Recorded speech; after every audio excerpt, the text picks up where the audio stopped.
Oh, got it. Hello, everybody. Hello, everyone. Welcome to Knowledge is Power Podcast Live. We do this every Sunday, every Tuesday, 7:30 on Sundays, and uh, 8 o'clock on Tuesdays. So tonight, let me just kind of go this with you. Tonight, our guests, both our guests tonight was Ben Collins, the Judge Ben Collins, and from the Jefferson County Justice of the Peace, and Constable Joe Stevenson, who was supposed to be along with us. They're not going to be able to make it tonight. We have some technical issues with video issues with on their end, and so we're not going to be. We're going to reschedule our scheduled podcast for tonight. But I had to come on and let you all know that we are going to reschedule this for a later date. But also like to let you know that on Tuesday, that's day after tomorrow, we're going to talk about gentrification and gentrification, and we have our MJ Mott going to be joining us, and we're going to talk about different areas of what we can do to revitalize Beaumont.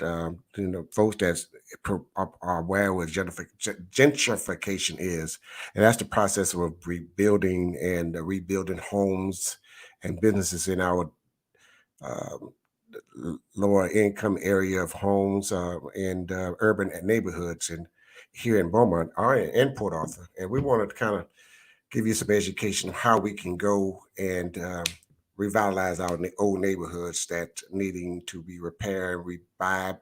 And I'm wanting to look for our guests. My guests also I want to have invite investors also who would like to invest with me in trying to start buying blocks. We can buy our neighborhood back by getting with the city and see we can talk to them about the tax base there in that area and see if we can buy blocks at a time back and let's rebuild our deteriorating neighborhoods that's needing a upgrade.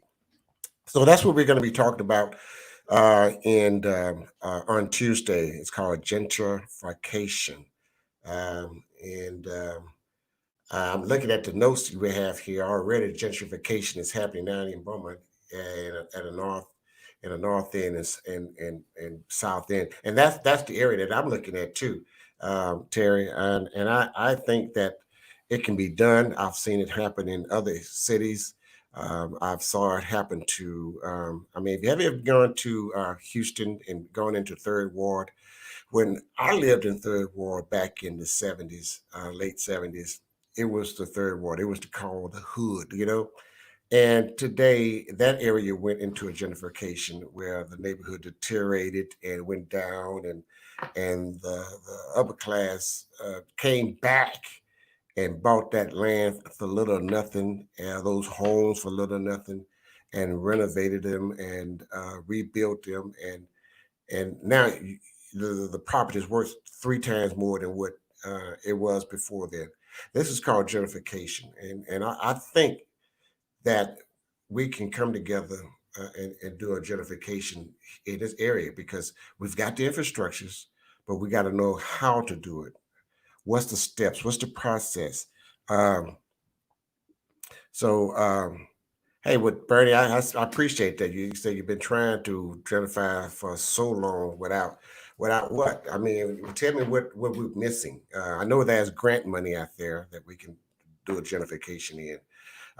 Let's say here you say here it's going to happen on Bigner Road whenever the Riverfront Park is established. I didn't know that either. But let's look at the south end and let's look at some area just north of downtown, just right before you leave in downtown. That property, all that land there is has the infrastructure already together, and infrastructure is there, uh, and it'll be an easy way to be able to gentrify. We can just get the right necessary connection or process, and that's grant money out there. So we can get someone to talk about grant money, and we can talk about the right to grants and get this money to put back into the African American neighborhoods instead of, and also we got to also stop these out of town buyers and out of state buyers coming here and buying the houses up our business, and then they sell a house 40, 60 grand more than what the house is valued at, and they leave it there. They don't rebuild them, they don't revitalize them, and they sit there and they just rot. And then the trying to get my glass straight, and then it's nothing. So we got to find a way and to start putting money back in our neighborhood, not just for that, but for us. And we can do that. I'm reading what you had here, Terry. I'm sorry. It's why so many apartments are going up in the West. They are trying to move African American out in the West End so they can come back. Wait, they can come back to that land in the North and South and capitalize on the rivers and the plant. Absolutely correct. You are correct. You're on the money, and this is what they're doing. So um, it's a way. I've been thinking about it. Been talking about it. Matter of fact, I've been buying a few, and my portfolio is growing each month. And it takes about 3 to 4 months to get in to find out who owe the taxes on it, where it is, who is the lien holder, and how to go to the steps of going to the county to get that land in your name so that you can gentrify area. But I want to get some investors that wants to come together and let's buy blocks at a time, you know. So we're going to be talking about that on Tuesday, gentrification.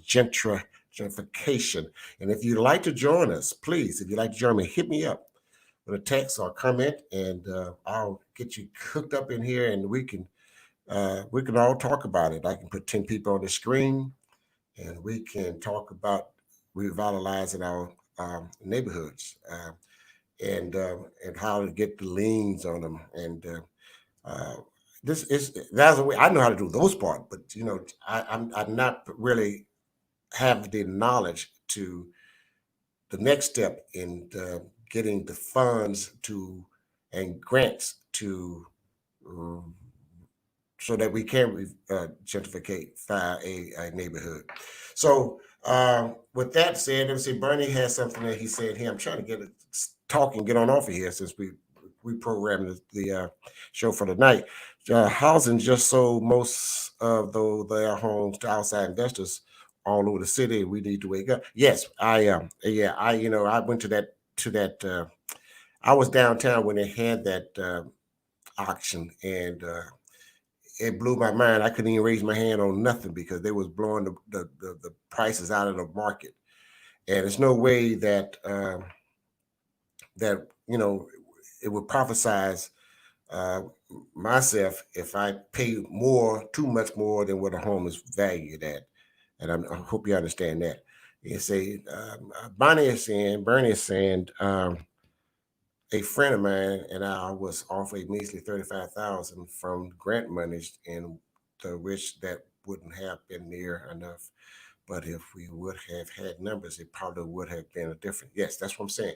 We've got to. One or two people cannot do this. It's going to take about 6 to 8 of us investors to go into these neighborhoods and just buy the land or buy the homes that are deteriorating, and we can go back and revitalize that with grant money.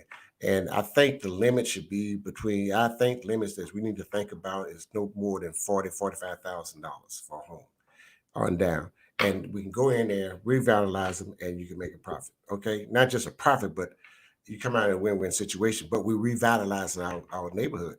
So those are things we're going to talk about, and MJ is going to have some of the information that we're going to need so we can go forward. If you're interested, please join us on this Tuesday, June 28th, here on Knowledge is Power. Knowledge is Power is for education, educating each other, educating the community.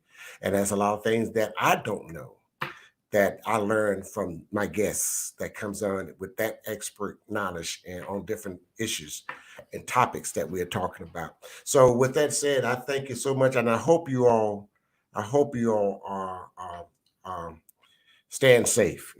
Stand safe, and that means wear your mask, please. Put your mask on. Keep yourself safe, and because this COVID-19 is serious, and we're going through a lot of families are going through a lot, and we must pay attention and be smart. God gave us wisdom, gave us smartness to use our common sense, and let's use our common sense and safe up, wash your hands, and sterilize your surroundings at all times. So let's see here. Terry, we'll talk about that on Tuesday about buying and prices and we got there's a way. If there's a will, there's a way. We just got to get there. I'm gonna be ready for that. I love staying busy and see what we can do to revitalize our neighborhoods. Just do a gentrification. But again, it's going to take a group. It takes groups. It's just not one group. We're going to take two or three groups if we can, and we're going to do our own gentrification. So with that said, guys, thank you so much for joining me every week. And of course, I always try to have some good guests in here, and hopefully that I can have you all here to help me guide and give you good information. And also next Sunday, I'm going to have the Hispanic group here, the HPAC. They'll be here on next Sunday at 8 o'clock. And please join us there, and so we can join forces with our neighbors here in Beaumont. They're going to be with us. There's a young group of Hispanics that's going to be joining us on Sunday, next Sunday here at 7:30, and that would be a good time to us to ask questions. How can we merge? How we can put our brains together and move forward here in Beaumont, Texas? Because I believe the people of Beaumont is ready for a new direction.